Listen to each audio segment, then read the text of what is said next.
Ok, du coup, on poursuit la formation sur le parcours découverte de la Bible et on va commencer du coup, pour rappel, on a vu la session 1, la session 2 qui vont plutôt ensemble.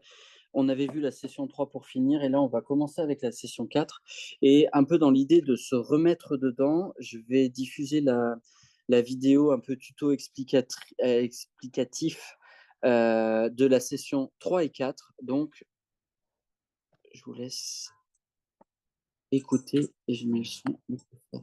Voilà. Oui, vous tressaillez d'impatience à voir la suite. Du coup, juste pour rappel, au début de chaque session, alors soit elles se font un par un, soit elles se font deux par deux. Deux par deux, la logique, c'est qu'elles se répondent d'une certaine manière. Session 1, monde parfait. Session 2, la chute et ses conséquences malheureuses. Session 3, il y a un homme choisi qui fait confiance à Dieu. Et session 4, il y a le cadre que Dieu veut avec une autre tentative qui vient de Salomon. Donc, alors, ça peut être bien de le faire. C'est bien si on a une personne qui n'est pas non plus trop bavarde. Perso, j'ai testé les deux configurations. Là, je suis en train de le faire avec une personne qui est plus synthétique, qui va plus à l'essentiel, donc j'arrive à le faire. Mais avec certaines personnes, une session, je prenais 1 heure Ouais, et, ça suffit, et quoi. ça suffit parce que le but, c'est pas de faire 2 heures parce que Bah, sinon on décourage les même gens. pour toi, si Voilà, c'est que tu te le, fatigues. le but, c'est si, par exemple, tu le fais avec un collègue de boulot, tu es entre midi et deux, bah, tu as 1 heure, tu n'as pas envie de faire ça en 2 heures, quoi. C'est de garder un format qui soit pertinent. Au début de chaque session, on trouve toujours un résumé de ce qu'on a vu avant. Dieu n'abandonne pas l'homme pour autant. Donc ça, c'est au début de la session 4. Il a déjà promis que le mal serait vaincu. Et il fait d'autres promesses à un homme, promesses qui toucheront toute l'humanité. On a le titre de la session, donc un cadre de vie. On a les références des textes qui sont évoqués. L'objectif qui nous est précisé, découvrir la condition morale de l'homme face à Dieu. Et une remarque, s'il y a des remarques, souvent, c'est des remarques contextuelles. Quelques siècles plus tard, Dieu établit à travers Moïse une alliance avec les descendants d'Abraham à la sortie d'Égypte. Lors de cet événement, Moïse transmet notamment les 10 commandements que l'on trouve dans le livre de l'Exode. Le livre de l'Ecclésiaste est un texte rédigé par le roi Salomon au Xe siècle avant Jésus-Christ, fils de David, réputé pour avoir réfléchi au sens de la vie. Là, ce que je vous propose simplement, c'est que on regarde un peu les différentes questions, identifier s'il y a des difficultés particulières. Donc, la question 1, lesquels des 10 commandements régissent notre relation avec Dieu, notre relation avec les autres? Donc là, c'est évident, le but, c'est que la personne aille observer. Les questions sont toujours construites selon le triptyque suivant, c'est que d'abord, on va comprendre, c'est-à-dire observer ce qu'il y a dans le texte. Ensuite, on va plus être sur des questions de ressenti et après sur des questions de vivre qu'on pourrait appeler application. D'accord? Donc là, on a les premiers commandements qui parlent de l'obéissance à Dieu, les deuxièmes, le deuxième bloc qui va parler des relations aux autres.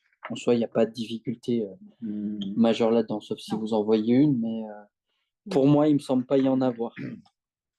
La deuxième question va être un peu plus une question pour qu'il fasse le parallèle entre ce qu'on est en train de lire et ce qu'on vit. C'est-à-dire, quelles sont les lois actuelles qui prennent modèle sur la loi que Dieu a donnée à Moïse et quelles sont celles qui s'en éloignent. En fait, ça permet notamment que les gens réalisent qu'une bonne part de notre société, même aujourd'hui encore, est reste quand même basé un peu influencée par la morale des 10 de Dieu, commandements. quoi. Ouais, bah, tu ne tueras point, tu ne voleras point. Mmh. Alors, tu ne commettras point d'adultère. Là, aujourd'hui, il peut y avoir un Un débat, hic, il y a un il y a problème. Mais en fait, il y a quand même pas mal de choses où on voit qu'il y a quand même une empreinte qui reste assez forte. mmh. Donc, je ne vois pas forcément de difficulté majeure sur cet aspect-là. Vous en voyez, non? C'est OK pour vous? La question 3, et c'est là qu'on commence à être un peu mordant. Peut-on réussir à mettre en pratique ces commandements? Que ressentez-vous à l'idée de ne jamais pouvoir pleinement obéir à ces commandements? Donc, là, il est probable que les gens vont vous dire: «Bah, ouais, je les mets plutôt en pratique». Mais ce qu'il faut, je pense, ne pas rater, c'est vraiment l'idée, est-ce que tu les mets parfaitement en pratique? Ou est-ce que tu ne les mets pas parfaitement en pratique? D'accord? Creuser, quoi. Voilà, creuser, oser aller chercher les émotions des gens, le ressenti.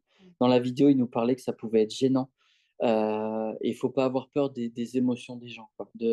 S'ils parlent d'un sentiment de culpabilité, d'être prêt à l'accueillir, même de les faire parler sur ça. Qu'est-ce qui fait que tu te sentes coupable? Parce que c'est aussi là que finalement la parole de Dieu va agir et qu'on prépare aussi les conditions pour la suite. Donc voilà, c'est un peu, ça vous met pas en difficulté cette question-là? Non? Non, C'est bon non, ça pour va. ouais, voilà. Et après là, la suite des questions, on va passer plus sur Salomon. Où a-t-il cherché le bonheur? L'a-t-il trouvé? Là, il faut qu'on observe le texte et qu'on regarde dans le petit segment de texte qu'on a ce qu'il a cherché. Et on arrive à la conclusion que non, ça n'a pas marché. Alors, Voilà. j'ai détesté la vie, effectivement. Voilà. Et là, la question 5 est intéressante. En quoi son expérience se compare-t-elle à la nôtre? À ce moment, je suis comme lui. Je vous assure, je suis en dépression. Tu allumes la radio, là, il y a une gamine de 11 ans qui a été retrouvée. Il faut pas écouter les infos. Ah ouais, mais bon. C'est la fille d'une copine. Ah oui, parce que c'est à Longjumeau. C'est dans le coin de Longjumeau. Enfin, tout est comme ça. Tout est comme ça. Tu vois la ça me noirceur. répugne. Tu Et vois c'est la première fois. Enfin, c'est la première fois. Ces mois-ci, là, ces derniers temps, c'est la première fois que je ne regrette pas de vieillir. Tu sais, ça m'emmerde un peu de vieillir quand même. Et tu te dis, tu sais, j'aime le sport, tout ça, ça me voir mon corps vieillir et tout. Et ben maintenant, je me dis, finalement, c'est quand même bien que ça se termine un jour. Quoi. Que si Seigneur revient pas tout de suite et puis que je dure 200 ans, mais je vais pas y arriver. C'est ce que nous disait Mathieu ce matin, tu vois, d'espérer le ciel. Non, mais bien joué, Mathieu. Je l'écouterai comme ça. Voilà, en quoi son expérience se compare à la nôtre. Donc là, c'est vraiment à chercher les gens là où ils sont. Je vous le dis, j'ai fait le parcours découverte avec quelqu'un.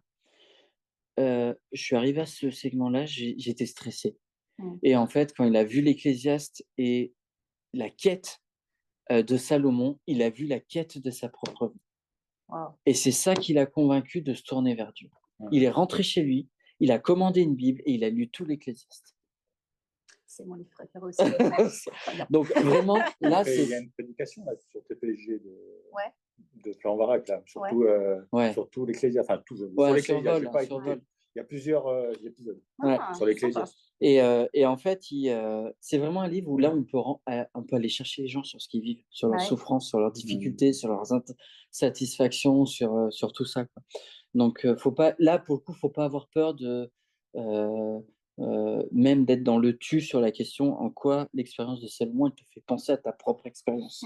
Est-ce qu'il y a des quêtes dans la vie que tu as eues finalement qui t'ont déçu, quoi? Et je pense là, faut oser parce que là, on va les mettre en valeur justement l'imperfection de leur vie et le fait qu'il manque quelque chose. Le mal-être et tout derrière. Le but, c'est de le mettre en valeur. Donc, faut être prêt Pas de le fuir, mais voilà, mentalement, il faut être prêt à se dire comment tu te sens, toi? Moi, il y a pas si longtemps, il y a quelqu'un qui m'a dit je vois que je suis un peu dans la société de consommation et je me rends compte que quand je vais faire du shopping, je crois que je suis heureuse et je rentre chez moi, je suis pas bien. Que t'es une fille. Ouais. Oh là là.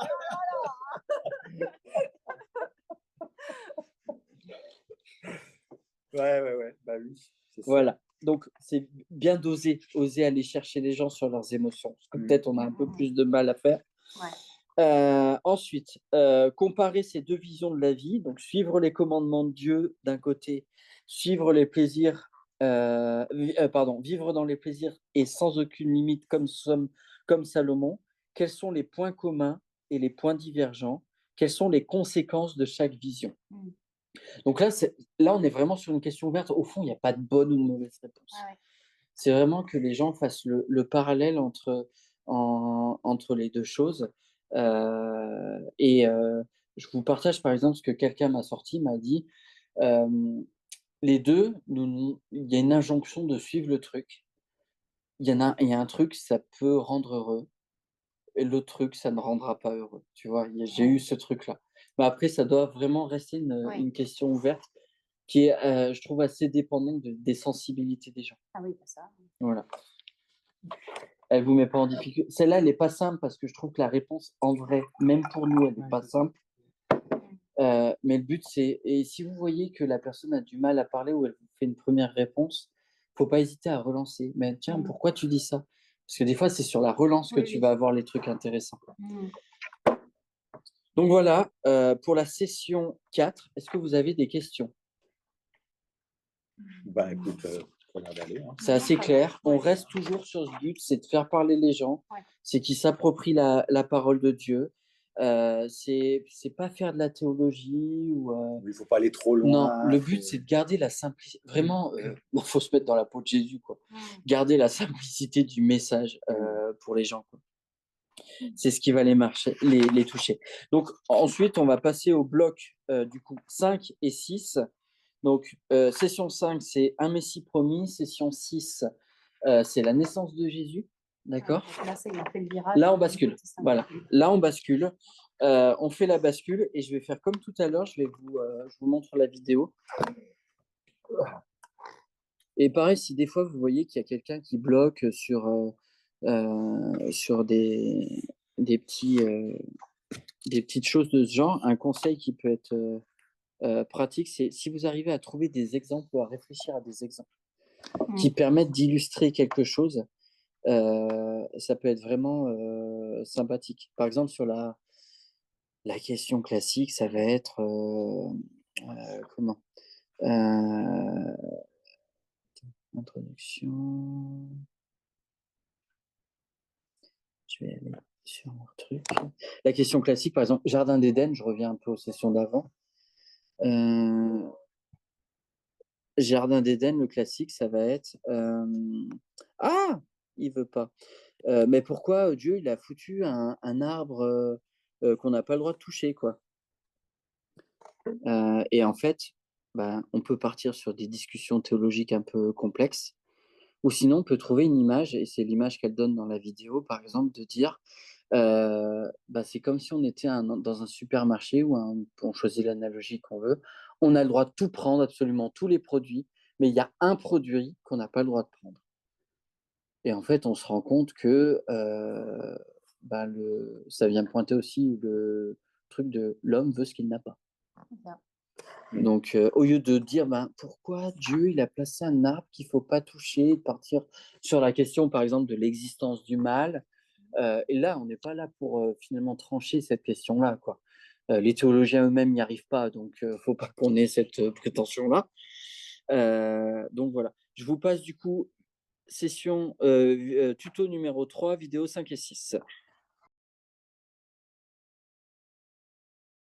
Ok, du coup, session 5, je reprends les petits résumés. Nous avons vu précédemment que Dieu révèle son exigence morale. Pour lui être agréable, il faut parfaitement vivre selon ses lois. Le problème, c'est que personne n'y arrive pleinement. C'est le but de la session d'avant. À l'inverse, c'est plutôt difficile de vivre indépendamment de sa loi, comme l'a compris Salomon, qui a tout essayé et qui a trouvé cela futile. Du coup, un Messie promis, le titre de la session. On a les références des deux textes, Ésaïe 53 et Jérémie 31. Et là, l'objectif, découvrir deux prophéties annonçant des siècles à l'avance la réalisation de la promesse faite à Abraham. Le peuple d'Israël, en remarque, n'a généralement pas su vivre selon les attentes de Dieu. Le peuple est ravagé par diverses invasions. Les prophètes donnent espoir en annonçant la venue d'un Messie, une ère d'accomplissement des promesses faites à Abraham. Ésaïe a vécu au 8e siècle avant Jésus-Christ et Jérémie a vécu à la fin du 7e siècle et au début du 6e siècle avant Jésus-Christ. Donc, et là, les dates pour le coup ont une importance parce que peut-être que les gens, en lisant Ésaïe 53, vont se dire mais ça a été écrit après ce truc. C'est pas possible. D'ailleurs, beaucoup l'ont pensé jusqu'à ce qu'on découvre les manuscrits de la mer morte de Qumran. Et il a fallu ça pour être sûr que ça datait d'avant. Je crois que on m'a dit que les Juifs ne le liraient plus, je crois. Oui. Ne le liraient plus parce que c'est tellement évident qu'ils sont gênés un peu. Oui, il y a certaines. Enfin, j'ai entendu ça, je sais pas. Il y a certains courants juifs où Ésaïe 53 est banni. Oui, ils le disent. Mais voilà, c'est intéressant de l'avoir en tête parce que si on se retrouve face à quelqu'un qui dit mais en fait il parle de Jésus là. Bah oui.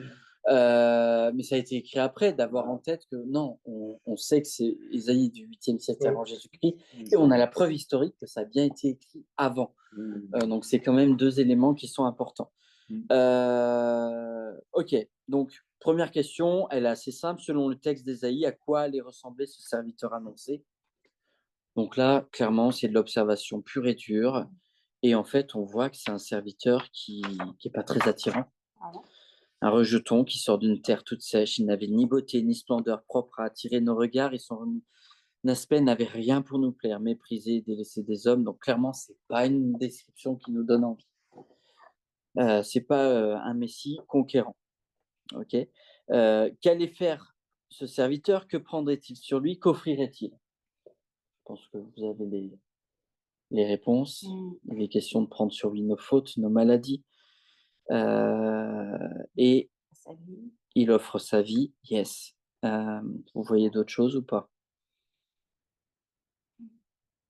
L'idée, c'est vraiment que vous allez, si vous voyez qu'ils n'ont pas cherché, vous pensez qu'ils peuvent aller chercher un peu plus de choses, n'hésitez pas à leur dire, bah tiens, tel verset, là, tu peux regarder, regarde un peu plus précisément là. Il y a le droit de les aiguiller.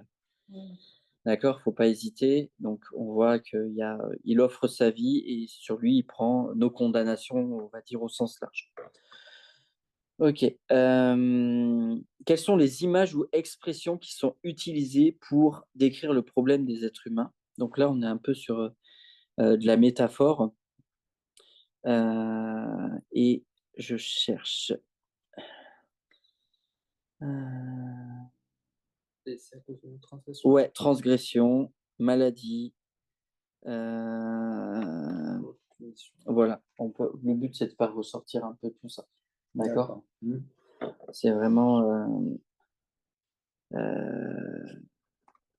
Et il y a le contraste après. Quelles images ou expressions sont utilisées pour décrire la solution que Dieu met en place? Question 4.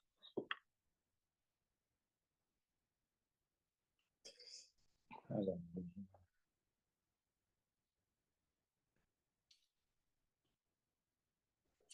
Il y a clairement. Je la cherche. Hein. Je suis comme vous. c'est quoi, quelles images? Par exemple, vous regardez le verset 9. La solution que Dieu met en place. Au verset 9, on voit, il y a une image, on a mis son tombeau parmi les méchants, sa tombe avec le riche, alors qu'il n'avait pas commis de violence. Donc, il est comparé à un brigand, finalement, à un voleur. D'accord. Tac.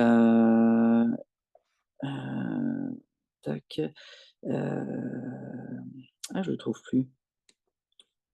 Un agneau? Oui, je cherche le truc de l'agneau, justement. C'est le verset 7. Merci.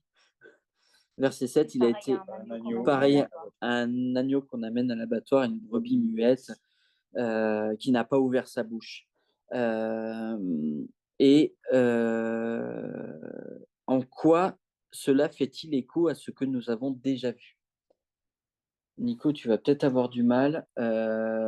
Constance et Mathieu, vous pouvez peut-être trouver. Le sacrifice, non? Le sacrifice d'Isaac. Exactement. Ouais. Si vous arrivez à faire le lien, c'est cool. Les gens n'arrivent pas forcément à le faire naturellement, mais est-ce que ça te fait penser déjà à un truc qu'on a déjà vu et tout ça? Okay. Donc ça fait vraiment un écho à Isaac qui accepte justement son sort, et on le met en avant ça, que dans la session, que justement il bronche pas, il fait ce qu'on lui dit de faire. Donc voilà. Question 5, à quoi le Messie est-il comparé et quel parallèle pouvons-nous établir avec les chapitres déjà abordés? Le Messie comparé à un agneau. Ouais, il y a l'agneau, complètement. Un brigand, non? Il n'y a pas un brigand? Ouais, il y a un brigand. Vous voyez d'autres choses. Là, clairement, on va être sur une question ouverte, hein, d'accord? Ça va dépendre du ressenti des gens. Il y a beaucoup de choses dans ce texte, en vrai. Donc, il y a aussi des trucs sur le fait qu'il a pris les souffrances. Voilà, exactement. Ouais, ça peut ressortir aussi. Donc, du coup, il faut aller chercher un peu toutes ces choses-là. Il peut y avoir aussi la confiance du serviteur dont il est question, parce qu'il accepte sa condition. Et on peut retrouver là la confiance d'Abraham ou des choses comme ça aussi, la foi en Dieu. Donc, c'est vraiment une question qui va être ouverte, qui est large. Et là, c'est aussi pour la personne peut-être de de s'exprimer elle-même sur ce qu'elle ressent, sans forcément de bonnes ou mauvaises réponses, mais l'idée de faire des parallèles. Ok. Ouais, avec ce qu'elle a vu Ouais, voilà, ce qui l'a touché, ce qui, voilà. Quel est le ton, l'émotion du texte d'Ésaïe? Bon, là, je pense, voilà, on sent la tonalité lourde, émotionnelle, dramatique. Je pense que le mot, il n'est pas abusé. Et de le mettre vraiment en valeur, d'arriver à leur faire mettre en valeur ça.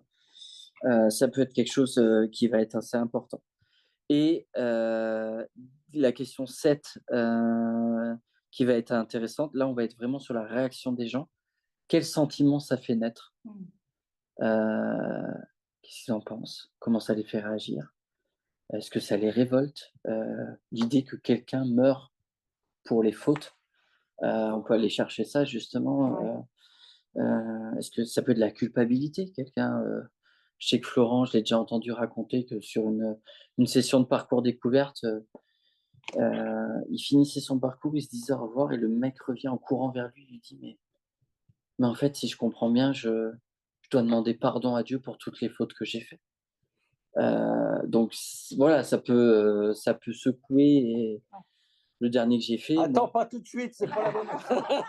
non, mais là, par contre, vous y allez si jamais, hein. Tu es en train d'anticiper, là. Non, et Florent avait dit: «Non, mais c'est Tu veux exactement ça». pas que je te baptise aussi, non? Non, voilà, là, clairement, on a le droit d'anticiper, hein, je vous en voudrais pas. Parce que dans la petite histoire, en fait, la personne la personne est morte quelques semaines après. Oh la Donc vache!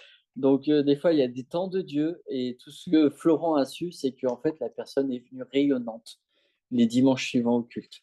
Donc Waouh! il avait l'espérance que, mais sans certitude, tu vois? Ah oui, non, Je pense que c'est le Seigneur qui a permis, hein. Ouais, C'était, c'est ça. non, c'est complètement. sauvé comme au travers du feu, comme dirait l'autre. Ouais, c'est ça.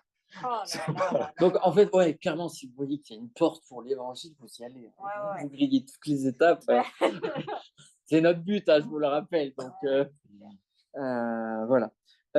Qu'est-ce que le serviteur cherche à donner? Question 8. Quels sont les bénéfices de son œuvre? Et ça, on le voit plus à la fin. La justice à beaucoup d'hommes. En fait, il apporte la C'est ça. justice, il apporte la vie éternelle. On voit toutes ces dimensions qui ressortent sur la fin du passage. Il verra la lumière, par sa connaissance, il justifiera beaucoup d'hommes. C'est lui qui portera leur faute. Voilà.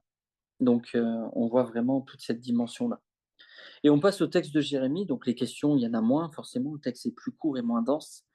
Selon le texte de Jérémie, les Israélites ont éprouvé énormément de difficultés à obéir à la loi de Dieu. Pourquoi? La réponse est assez évidente. On revient au problème du cœur dont Florent parlait, finalement. Comment Dieu a-t-il réagi, question 10, à la désobéissance de son peuple? Quelle solution il propose? Là, il y a deux choses que vous pouvez sortir. Ce qui peut être sympa, c'est d'aller chercher comment toi, tu aurais réagi si tu étais Dieu. Parce que notre réaction, ça serait le jugement. Bah oui. Et là, en fait, il fait une alliance nouvelle. Donc, c'est hyper intéressant déjà cette première dimension. Et la deuxième dimension, c'est qu'au lieu de donner une loi, il vient la graver dans le cœur. Ouais. Il leur donne un cœur nouveau, en fait, qui est capable. Et moi, j'aime bien, bon, c'est mon côté médical, mais parler d'une greffe cardiaque, d'avoir un nouveau cœur qui fonctionne correctement, quoi. Donc voilà, ça peut être intéressant. Et là, question 11, on est vraiment sur une question d'ouverture. La loi a été inscrite sur des tablettes au temps de Moïse. Qu'est-ce que cela change de l'inscrire sur le cœur, justement? On trouve cette idée-là. C'est que de la loi, d'une loi, ça devient comme une motivation ou quelque chose comme ça. Mais là, on peut être vraiment sur des questions ouvertes. Il y en a, ils vont dire, je ne vois pas. On peut essayer de les faire réfléchir et de les amener à ce qu'ils commencent à voir. Et de parler d'un peu de ce qu'on a dans le cœur, c'est ce qui nous motive. Ouais, c'est ça. Et de basculer de la contrainte au désir de. Ouais, c'est ça. Je pense que ça peut être quelque chose d'intéressant. Ouais, c'est ça, peut-être parler un peu sur le truc, par exemple, des passions. Mais par exemple, c'est quoi ta passion? Ouais. Voilà, Personne t'a forcé, c'est pas un commandement que tu as eu. Ça, et toi, c'est là que typiquement, ça peut être bien d'aller chercher des exemples. Tu vois. Ça peut être quelque chose d'assez sympa. Des questions sur cette session-là? Vous voyez des difficultés particulières ou pas forcément? les choses que j'ai pas abordées. Tout il est parfait. Écoute, voilà. Après, il faut se l'approprier, le travailler avant, quoi. Bah, ce qu'on fera sûrement, ce que je verrai, c'est que, Quentin, lui, bon, là, ce soir, il faisait pas parce qu'il y en avait plusieurs qui étaient pas dispo sur l'autre outil.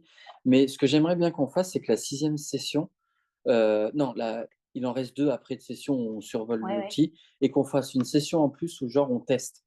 Ouais. On fait comme si on faisait On en fait un, il y a genre le non chrétien et le chrétien qui pose des questions. Donc c'est pas parfait, mais ça permet un petit peu Oui, une mise en de se pratique. mettre dans l'esprit du truc, quoi. Voilà. Ça marche. Donc on passe à la session 6. Donc on a toujours notre résumé. Nous avons vu précédemment que la promesse de Dieu se précise, une nouvelle alliance qui changera le cœur et réglera la question de la culpabilité arrive. Ce sera sous la forme d'un substitut, quelqu'un qui prendra notre mal. Donc la naissance de Jésus, donc on est sur Luc 1 et Luc 2. L'objectif, découvrir l'identité de Jésus.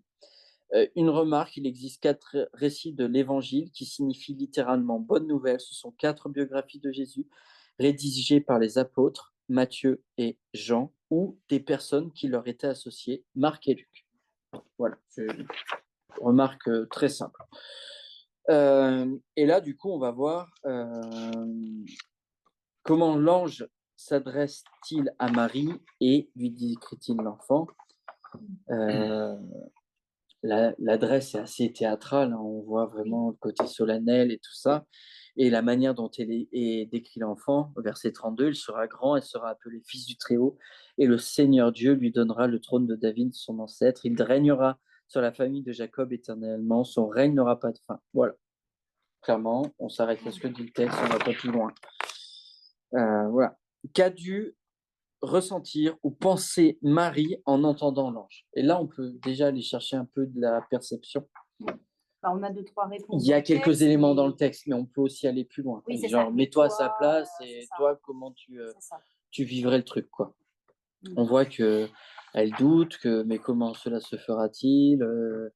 Il y a vraiment cette t'allais dire? Est-ce que ça peut être intéressant de mettre des éléments de contexte sur Marie, comment c'était à l'époque, les femmes, elles savaient pas grand-chose, etc.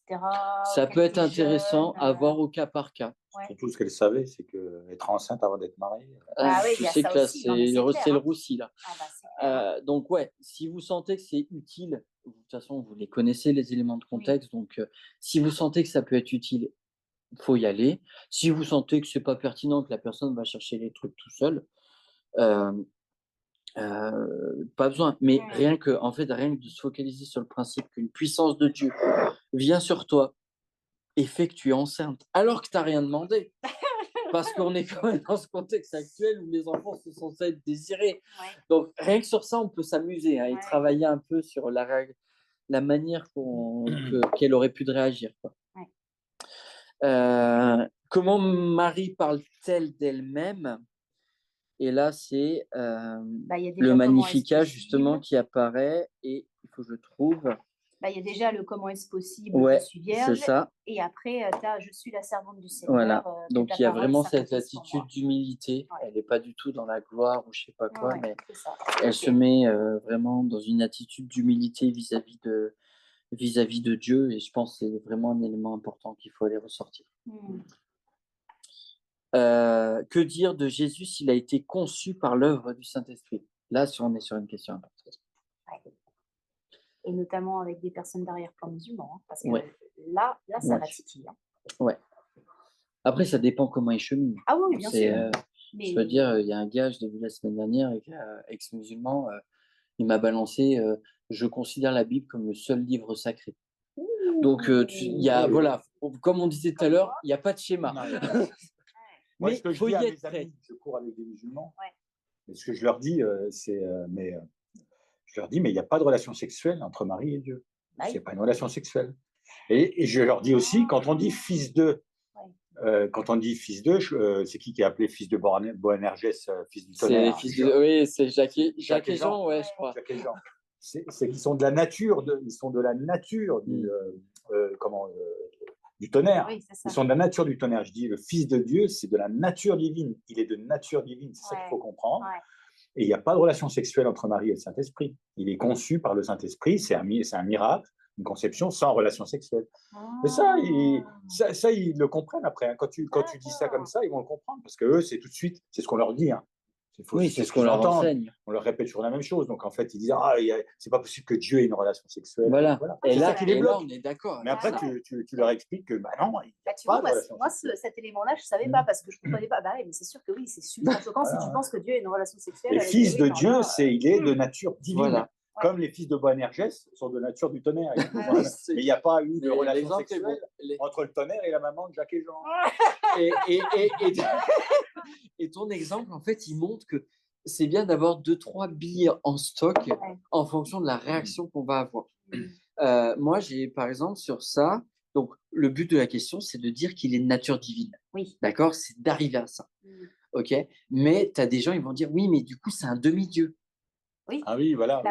Mythologie. Oui, c'est ça. La mythologie Sauf que c'est exactement ça. je vous partage, mais je pense qu'il y a d'autres approches à faire. Mais moi, j'ai eu le cas un jour, on m'a dit il est demi-dieu. J'ai pris, je dis, tu as des parents. Est-ce que tu vas dire que tu es le demi-fils de ton père? Oui. Tu es 100% fils de ton père, 100% fils de ta mère. Et j'avais bien aimé cette approche-là. Et là, il m'a fait, mais ouais, c'est logique en fait. Et j'ai dit, donc du coup, Jésus, si tu prends ce principe-là, t'en tires quoi comme conclusion? Et le gars m'a dit, il est 100% homme et il est 100% Dieu. Oh, il est génial. Après, il faut avoir conscience que chaque accent a ses limites. Et que c'est pour ça que c'est bien déjà d'être au clair sur l'identité de Jésus et tout ça. Parce que là, je trouve que c'est un point qui peut être pas facile. Et d'avoir 2-3 trucs à répondre en amont, je pense que c'est bien. Parce que ça peut tiquer. Et j'ai eu des cas, c'est passé crème. Hein. Oui. Donc, voilà, faut s'attendre à éventuellement, mais des fois, ça passe tout seul. C'est ça. Voilà. Qu'apprend-on sur le rôle futur de Jésus? C'est avec Élisabeth. Ouais, c'est avec Élisabeth, du coup. Je survole en même temps que vous. Tac, tac, tac. Comment m'est-il accordé que la mère de mon Seigneur Voilà, donc on voit ce côté divinité qui ressort, exactement.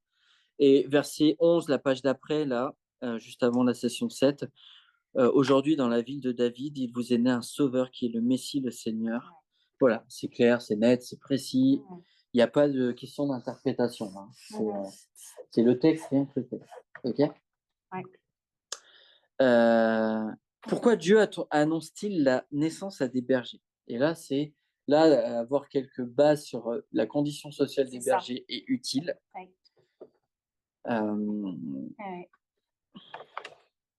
Caste la plus basse de la société. C'est ça, ou quasiment la plus basse. Les femmes doivent être un peu en parallèle.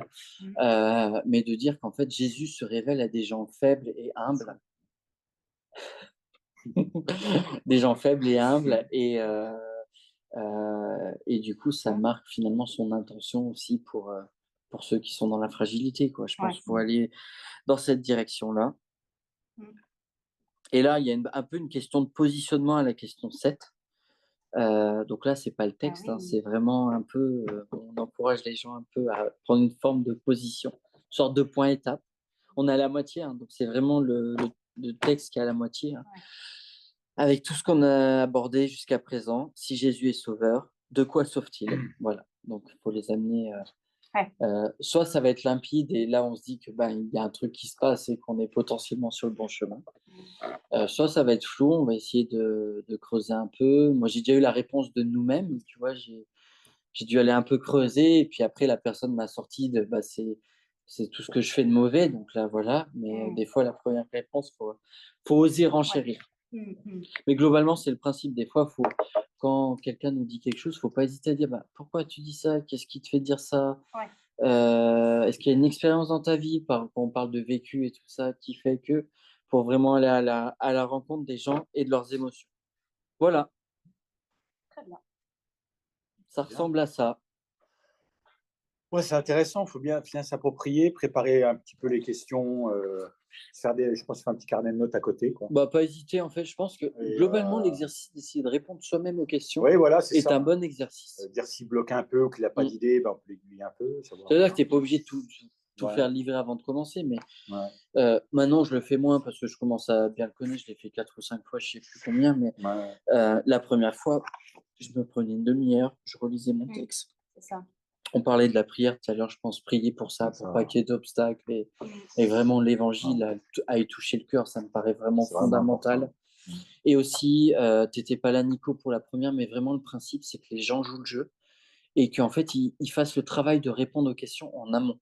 C'est pas pendant la séance. Ça veut dire que ça, je savais pas, il faut qu'ils bossent avant. Ah, Et d'accord. Florent, j'aime bien la phrase qui dit, c'est les gens ne retireront de ce livret que ce qu'ils auront investi. Donc, on D'accord. répond pas en direct. En direct, on peut affiner, on peut préciser, on va compléter, mais on se base sur la personne, elle est motivée pour, chez elle, répondre aux questions. Voilà. Comment tu fais pour savoir une deuxième session? Ouais. Elle n'aura pas forcément préparé. Là, le dernier cas que je suis en train de finir en parcours, la première fois, j'ai fait une session et je lui ai dit, j'ai vu qu'on était allé assez vite, elle était assez synthétique, de tradition chrétienne, donc il y avait aussi un côté facilitant. Et je lui ai dit, bah écoute, on va faire la deuxième session et à chaque fois, je lui laissais un temps pour regarder dans le texte. Et après, on s'est mis un truc toutes les 2 sessions. Après, rien ne t'empêche de dire, bah écoute, la prochaine fois, tu refais la session 2 et puis après, on fera 2 sessions. Après, les gens qui font 2 sessions, ils sont rares. C'est la première fois, moi, je le fais 2 par 2. Voilà. Avec d'autres, je l'ai fait 3 fois avant, ouais. Là, c'est la 4e fois que je le fais. Je l'ai fait 3 fois avant, j'ai toujours fait une session par une session. Et tu peux même pas dire que c'était des femmes, les 3, c'était des gars. Donc, voilà, c'est vraiment des gens, ils vont être bavards et tu as des gens qui ont un esprit de synthèse. Non, et puis moi, là, par exemple, tu as aussi le contexte psycho et social, etc. Bien sûr, tu as la capacité de compréhension des gens. Exactement. Moi, là, première session que j'ai faite, rien que les questions d'analyse de texte, le temps qu'on a passé, c'était conséquent. Mais ça a été bénéfique parce qu'après, comme elle avait compris comment on avait fait, c'est ça, ça a le temps de s'approprier, de bien comprendre. Et puis les sessions d'après, ça allait vite parce qu'elle avait compris comment ça fonctionnait. Mais je pense vraiment, c'est du cas par cas, il faut vraiment s'adapter à la personne. Complètement. En fait, mais en fait, ce qui est bien, c'est qu'on a quelqu'un d'intellectuellement aisé ou quelqu'un d'intellectuellement avec moins de facilité. En fait, la manière dont c'est fait, elle pourra aller chercher les réponses. C'est ça. Puis voilà, il ne faut pas hésiter à lui. Moi, je sais, la première session, je devais quasiment à chaque fois lui indiquer le verset, lui montrer. Ouais, c'est pas grave, parce qu'elle fait quand même l'observation. En fait. Et en fait, après, au final, j'ai quasiment pu à le faire ou lui dire là, tu sais, quand on a parlé de ça, ah oui, attends, c'était par là. Enfin, voilà. Parce qu'après, en fait, ce qu'il faut bien se dire, nous, c'est notre méthode de prédic, d'étude de texte. On est à l'aise avec l'idée d'aller chercher des infos dans un texte. Il y a des gens, c'est complètement abstrait. Ah bah oui. En fait. Donc, en fait, il faut être prêt aussi un peu à les prendre par la main, à les aiguiller, à dire, tiens, tu peux regarder entre le verset temps et le verset temps, tu trouveras pas mal d'indices, mais laisser la personne sortir les réponses. Oui. Ça, j'insiste, on peut les compléter après. Mais vraiment, tout ce qu'elle trouvera elle-même, elle s'en souviendra beaucoup mieux que tout ce qu'on pourrait partager. Donc voilà, grosso modo. Eh bien, c'est bien, dis donc. Merci à tous pour votre participation, en tout cas. Et puis, on se dit à la prochaine.